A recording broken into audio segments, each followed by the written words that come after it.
We've got a call coming in from Utica, New York. You're on the air, caller. I just can't deal with it. All the injustice in the world. Even on social media, there's just pain and violence everywhere. I've got to drown out the noise somehow. I hear you. Are you a supporter of Bianca's Law, then? What's that? A law that would enforce social media companies to have a department dedicated to identifying and removing violent content or the glorification of violence. I've never heard of that. Who's Bianca? Her name was Bianca Devins.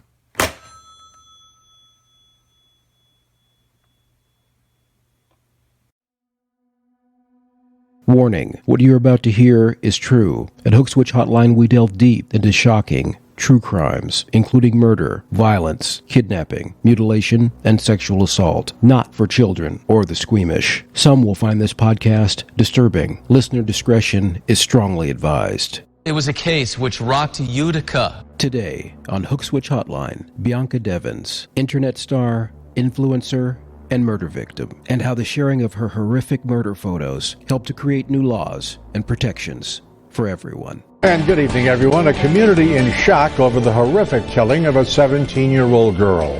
Family, friends, and others holding a vigil in Utica tonight in memory of Bianca Devins. People from all walks of life gathering in silence tonight in tribute to Devins. At one point, a luminary was launched into the air, while others held up their candles.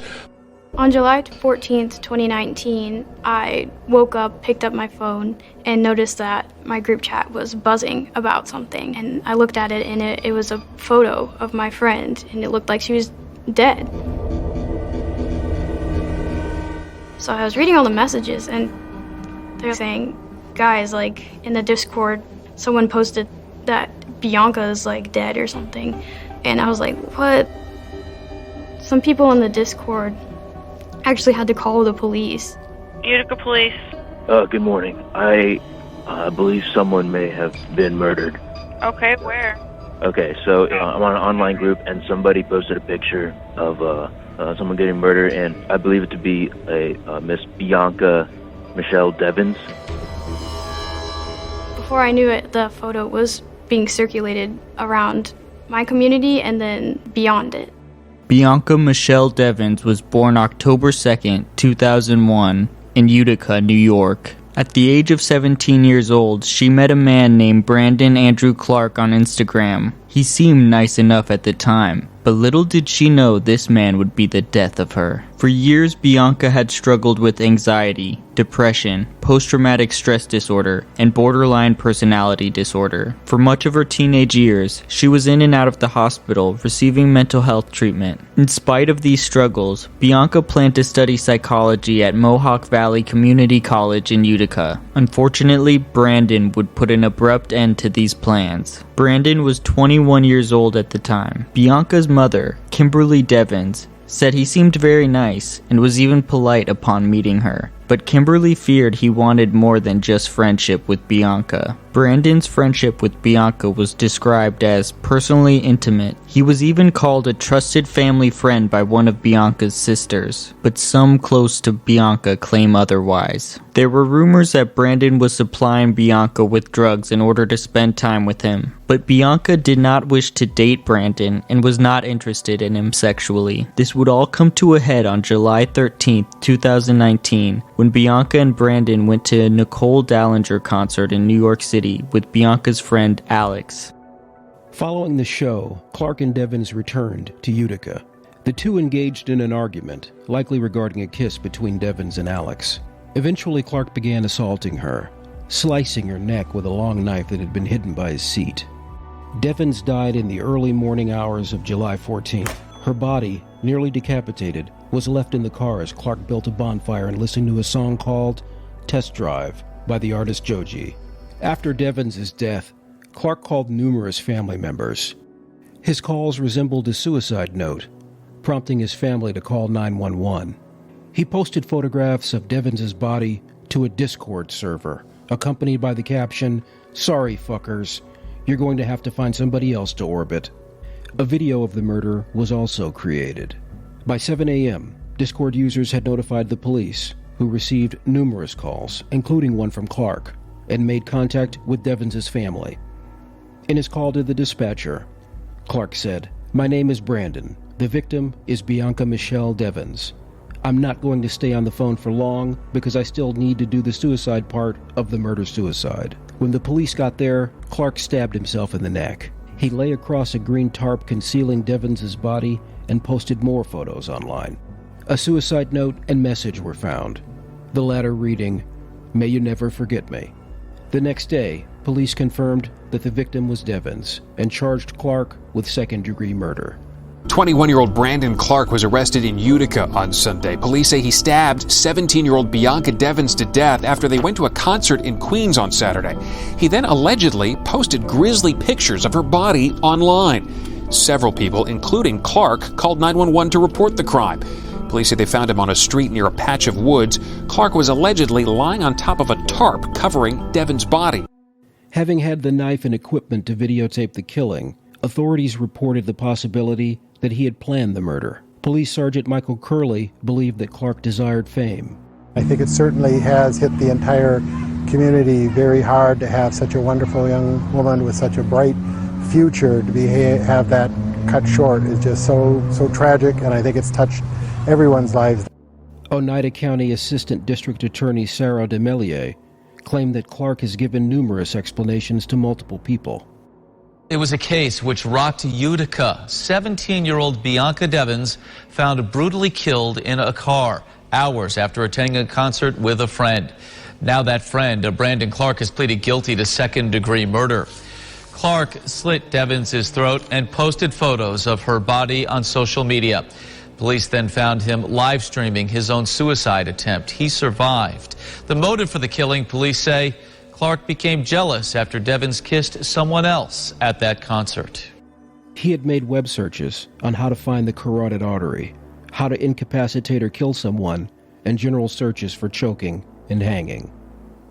After being charged with second-degree murder for the death of Bianca, Brandon's father, Jason Clark, made a public apology to the Devins family. He gave no reason for why his son did what he did other than that he snapped. Jason hoped the Devins family would find peace. He said Brandon recently texted him and said he was using LSD. However, Utica police did not believe Brandon to be under the influence of drugs during the murder. Jason admitted there was dysfunction at home, but he said his son grew up in a supportive family and was raised right. Brandon is the oldest of 4 children, and reportedly, he once saw his father hold his mother at knife point for several hours. According to court records, Jason threatened to kill his wife and then himself. He faced 5 charges for this incident. The Oswego County court records show that Jason has been arrested at least 4 times since 1996. In 1998, he was convicted of burglary. In 2002, he was convicted of attempted criminal possession of a forged instrument. Then, in 2010, Jason got in a 10-hour standoff with Fulton police. Despite Brandon's troubled background and Jason's apology, Bianca's friend, T. Parker, said, "I don't think there is any way to excuse or apologize for something so horrible. No apology is going to make it any better. We just wish she was here. She was a beautiful person, inside and out. A kind heart, a friendly smile, very helpful, and she did make a positive impact on many people's lives." I was on Twitter, as I usually do, just to gauge what stories are trending that day, and I saw that Bianca's name was trending. I didn't know very much at that point, just that images had been posted and were going viral on social media. And I just knew that I wanted to find out more. I think we were all just very confused. Someone saw something on the internet where they thought, Bianca may have been hurt. I am Kim Devins, and I'm Bianca's mother. After Brandon's post went viral on popular social media sites like Facebook and Twitter, Discord shut down the server Brandon used. As this photo is circulating on Discord and then to other social media platforms, the authenticity of the photo is being debated. A lot of people are unsure whether or not it's real. People were making memes out of the images. They were turning them into jokes. They were sent to me. They were sent to various family members. Instagram and Facebook tried to stop the spread of photos and removed Brandon's account. Images of the murder were added to a digital fingerprint database, and Facebook blacklisted the hashtag YesJuliet. Instagram received backlash from users who tried to report Bianca Devins' posts and found that the company did not consider these violations of community guidelines. Even Nicole Dollinger, the Canadian singer-songwriter who Bianca saw perform live the night of her murder, pleaded for an end to the inappropriate posts surrounding Bianca Devins. Posts praising Brandon for committing murder gained traction on sites like 4chan and 8chan, as well as people harassing friends and family of Bianca. I just don't understand the cruelty and the emptiness in someone's heart, where they would get some kind of a thrill out of sending these pictures to a family. I remember just standing up and saying, no, it's not her. I stomped up my stairs saying, it's not her, it can't be, it's not her, it's not my baby. Bianca's sister, Olivia, said that nearly 2 years after the murder, people were still sending photos to her. Her stepfather reportedly has flashbacks from the ordeal. Bianca's mother, Kimberly, said so many people have been affected by the pictures, scarred for life and suffering from PTSD, unable to erase the image from their mind. And tonight, 21-year-old Brandon Clark of Cicero is charged with second-degree murder. He was arraigned at St. Elizabeth Medical Center in Utica, where he remains in critical condition. Clark pled guilty to second-degree murder charges mere weeks before he was set to stand trial. In his statement in front of the court, Clark expressed remorse for his crimes. I think I need to realize that what I did I can't undo, as much as I want to, he said. I apologize to all the people that knew and loved her. I apologize to everybody affected by this, to everybody who had to see that horrific picture of her. I know sorry is not enough, and it won't take back what I did. I wish I had more to give. Well, under the plea deal, Clark will receive a maximum sentence of 25 years to life in prison. Authorities dropped a charge of promoting prison contraband. Clark allegedly created a shank from a toothbrush. His sentencing is set for April 6th. As part of his plea deal, Clark spoke in court about the footage of Bianca's murder. In the footage, as described by Lieutenant Coramato, Bianca is seen sleeping in the backseat of Clark's car when Clark wakes her up to have a discussion about an incident that he had witnessed earlier, in which he saw Bianca kissing another boy at a Nicole Dollinger concert in Queens, New York. Bianca apologizes, but reminds Clark that they are not monogamous and, quote, basically makes it clear that they are not together, Coramato says. Devins confirmed this, saying that she'd had multiple conversations with Bianca about the nature of her relationship with Clark. Quote, she knew he wanted more, but Bianca just thought he was okay with being friends, and he never seemed to make a big deal about it. He was very, very good at masking who he really was, end quote. Ever since the death of her daughter Bianca, Kimberly's been an advocate for legislation that will increase action taken by social media companies in regards to graphic content. On behalf of Kimberly, Congressman Anthony Brindisi has requested the Federal Trade Commission investigate the case for full accountability. Congressman Brindisi said, what the Devins family has experienced is evidence of a system failure, a failure by social media companies, and a failure in our society. The pain of losing a child is unimaginable, but to have that pain exploited on social media is a trauma that no family should ever have to endure.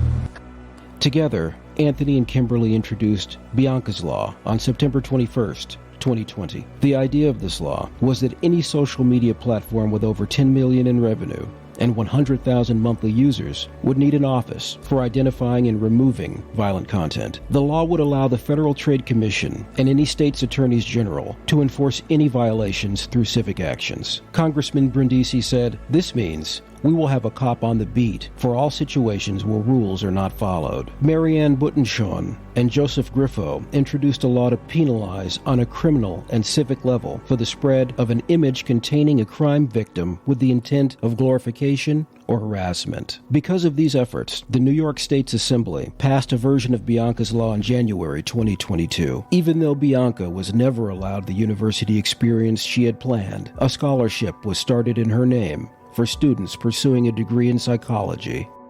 Again, former Congressman Anthony Brindisi. Today we are introducing Bianca's Law.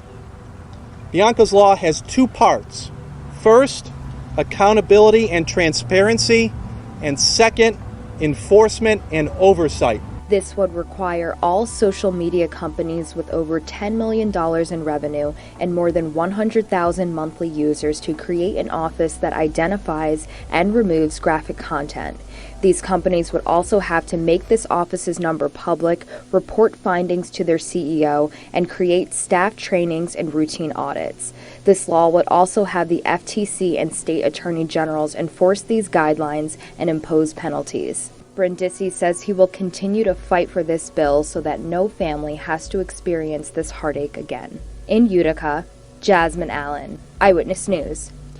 And here's the latest on that legislation. In January of 2022, the New York State Assembly passed a bill that, if it becomes law, would create 2 new crimes: unlawful dissemination of a personal image in the first and second degrees. Both crimes would be misdemeanors. The bill also grants the victims the right to privately sue for unlawful sharing of personal images. According to Assembly records, the bill was passed with only 2 no votes. This bill is the result of the tireless efforts of the Devins family and their push for legislation to address the sharing of graphic images at both the state and federal levels. In a statement, Assemblywoman Marianne Buttonshaw said her death was exploited for likes and follows after her attacker posted pictures of her body to various social media sites. Nobody should ever have to endure a trauma like this.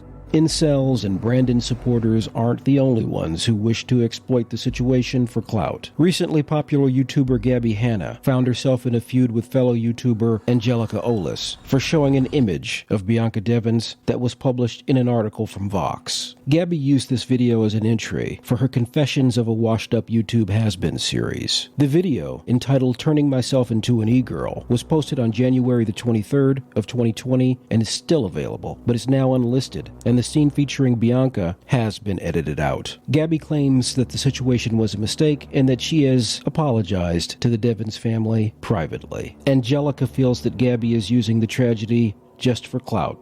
Angelica once shared a controversial post Gabby made and claims that Gabby was being exploitive all over again. In response, Gabby said to Angelica, "You, however, have ignored the calls of Bianca Devins' mother, who has expressed the hurt you caused her." On June 30th, 2021, Angelica posted a screenshot of Kimberly Devins texting. The text read that she, Kimberly Devins, didn't feel that Angelica had harmed her family at all. Angelica also claimed that Gabby was the one using the story for her own agenda. The 2 YouTubers continued their online public feud. Finally, Kimberly Devins had this to say: "All of this should have ended when I said I wasn't bothered by Gabby using Bianca's picture. As Bianca herself would say, shut the fuck up and act like adults. Let's move on. Thank you for joining us on this episode of Hook Switch Hotline. Please subscribe and come back next week, where we'll delve deep into more graphic true crimes."